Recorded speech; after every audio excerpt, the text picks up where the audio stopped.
The story continues as Naofumi tries to stop an attack. He successfully blocks it but realizes he might not withstand the next one. The dragon attempts to attack again, but Atla intervenes, hurting the dragon. In pain, the dragon releases a dragon's breath, causing the river water to flood the cave. Naofumi and the others, along with the river water, are expelled from the cave. Atla, having been injured during the dragon fight, is healed by Sedina using holy water. Raphtalia then inquires about Philo's condition. Naofumi informs her that Philo is alive but her level keeps decreasing. This worries Raphtalia, who speculates that the Dragon Emperor might still be alive. Naofumi expresses concern that Philo might be swallowed up by the dragon by the next morning. Considering the situation, Naofumi believes that Atla's attack is currently the most effective way to counter the dragon's threat. The scene shifts to Atla, Philo, and Wendia having a conversation. Atla asks Wendia if the dragon is really her father, and Wendia confirms it. She then shares the story of how her real father, while carrying her as a child, was running away from someone and got injured. Spotting a dragon, he pleaded with it to take care of Wendia. Initially hesitant, the dragon eventually agreed. Wendy's father, revealing her name as Wendia, passed away from his injuries. The dragon, unaccustomed to caring for a human child, faced challenges but successfully raised her. Over time, they developed a close relationship, and Wendia treated the dragon as her father. One day, she noticed a peculiar scale on her father's chest, and when she touched it, the dragon cried out in pain. In the present, Wendia decides it's time to inform Naofumi about this revelation. Meanwhile, Naofumi is engaged in a strategy meeting with the others. He points out that the location is far from the village, making it suitable for their plan. The idea is to lure the Dragon Emperor to this spot, allowing them to attack it from above. Sedina notes the strong dragon vein in the area, providing added protection. Ren agrees that it's a good place for the showdown, but questions if the Dragon Emperor will show up. Naofumi reassures them, mentioning his plan to use the Wrath Shield to attract the dragon and save Philo. He instructs everyone to get ready for the upcoming battle. Sedina emphasizes the importance of cleaning and repairing their weapons and wonders about the specifics of their plan. Before Naofumi can explain further, Wendia arrives, revealing that she has discovered the Dragon Emperor's weak point. She explains that there is a reverse scale on the dragon's chest, which she believes is its vulnerability. Ren raises a concern about what they'll do if the dragon takes to the air, and Naofumi decides to divert the dragon's attention back to the ground. He asks the team if they can pin the dragon down before it attempts to fly again. Sedina volunteers for the task, mentioning that she has a perfect coral spell for it. She enlists the help of Wendia and Malty for this endeavor. Naofumi then assigns Eclair and Raphtalia to use attacks effective against high defense enemies, aiming to wear down the Dragon Emperor. For the crucial task of piercing the dragon's scale, he pairs Ren and Sedina. Naofumi believes this plan is their best shot at the moment. Following the strategic discussion, Foal expresses concern to Wendia about them fighting her father. Wendia reassures him, explaining that she came here to bid farewell to her father, and she's okay with it. Foal acknowledges Wendia's strength, and Sedina, embracing them from behind, commends them as good kids. Wendia, surprised, questions Sedina's decision to drink at a time like this. Sedina insists that now is precisely the time to drink and assures them not to worry because she'll protect them. Wendia wonders if Sedina can fight while being drunk, to which Sedina confidently claims that she's stronger this way. As everyone gears up for the impending battle, the next morning arrives, and Naofumi prepares to lure out the dragon. He instructs Atla to hide with the other kids, but she insists on fighting alongside him. Naofumi emphasizes that her power is a last resort, to be used if nothing else works, considering her as the ace up their sleeve. Atla happily agrees and listens to Naofumi. However, Naofumi is still uncertain about how Atla's powers work and deems it too risky to rely on them. He believes they need to finish the battle before sunrise. Naofumi decides to use the Wrath Shield to attract the Dragon Emperor. The dragon appears, demanding Naofumi to sacrifice himself in exchange for revenge on the humans who caused him suffering.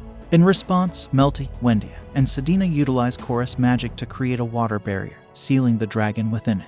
Sedina transforms into an orca and attacks the dragon, while Wendia and Malty struggle to maintain the barrier without her. Malty expresses the need to persist, and Naofumi reflects on the urgency of their mission. Eclair and Ren join the assault, using attacks specifically designed to deal more damage to enemies with high defense. They adapt their strategy, attacking when the dragon lowers its defense and striking with their most powerful moves. Meanwhile, Naofumi takes on the role of protecting everyone from the dragon's attacks. The collective effort begins to chip away at the dragon's strength, gradually weakening him. Raphtalia steps in for an attack, but the dragon raises its defense, thwarting her efforts. In response, the dragon unleashes a breath attack, hitting everyone. The aftermath reveals the toll on the group, with injuries visible after the powerful assault. Despite the challenges, the team remains resolute in their determination to confront and defeat the Dragon Emperor. The dragon launches a powerful breath attack at the shield hero, but he skillfully blocks it. Meanwhile, Atla is gathering power, preparing for an attack. She recalls a conversation with Philo, where she explained that as Naofumi's servants, it's their duty to sacrifice themselves for the plan's success. Atla attempts to attack the dragon with her gathered power, but a barrier stops her. Foal tries to break the barrier without success. The dragon shakes off Atla, prompting Foal to transform his hands to successfully break the barrier. Undeterred, Atla charges up for another attack, expressing her determination to remove any obstacle in her master's way as the shield hero's servant. She targets the dragon's reverse scale, dealing a heavy blow that injures the dragon. Ren successfully extracts Philo and Galen from the Dragon Emperor, and Wendia is relieved to see that Galen is unharmed. Raphtalia and Malty check on Philo, finding her in good condition. Reflecting on the pleasant memories she shared with her father, Wendia expresses her gratitude for being his daughter. However, the Dragon Emperor starts moving again. In response, Wendia, Malty, and Sedina combine their Dragon Bane magic to counter the dragon's resurgence. Meanwhile, Naofumi continues to block the dragon's attacks, while the girls cast a spell called Aqua Splash on the dragon.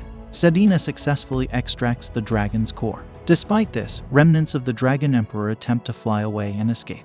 Raphtalia uses Naofumi's airstrike shield as footing to strike down the escaping dragon. The group believes the battle is over. However, the remnants of the Dragon Emperor enter Naofumi's shield, conveying a message that wrath will always dwell within his heart. The encounter leaves them pondering the enduring impact of the dragon's presence and the challenges they've faced in the battle. The scene shifts to Wendia, who is seen saying a prayer at her father's grave. Ren also pays his respects at the grave. Later, the villagers express their gratitude to Naofumi and the others for saving them. They mention that the sword hero almost led them to disaster. Naofumi advises them not to blame the sword hero, stating that the villagers manipulated him to steal the dragon's treasure. He believes they got what they deserved and leaves. Ren apologizes to Wendia, admitting that he has done something he can never make amends for. Wendia acknowledges that she knew the villagers manipulated Ren, but forgiveness is still hard for her. Despite this, she expresses gratitude for Ren saving her life earlier. Galen, speaking through Naofumi, tells him it's wonderful to see his daughter grow up. Naofumi realizes that Galen has the soul of Wendia's father inside him. Galen mentions that his current form is a vessel that allowed him to escape annihilation. Naofumi wonders if Wendia should know about this, but Galen requests him to keep it a secret, as Wendia is trying to overcome her father's death. Naofumi agrees to keep the secret, and Philo appears, asking Galen to return the experience points he took from her. Galen playfully pouts, and Philo tries to retrieve them forcefully. Naofumi notices that the curse on Philo is gone, and he wonders if the Dragon Emperor absorbed it. Galen then grows in size and flies off, with Naofumi, Wendia, and Philo following. Philo asserts that carrying her master is her job. As they soar through the sky, Wendia encourages Galen to grow up to be a great dragon like her father. The group, with Galen leading, embarks on a new journey. This brings an end to our episode. If you enjoyed it, then don't forget to like, share, and subscribe to our channel.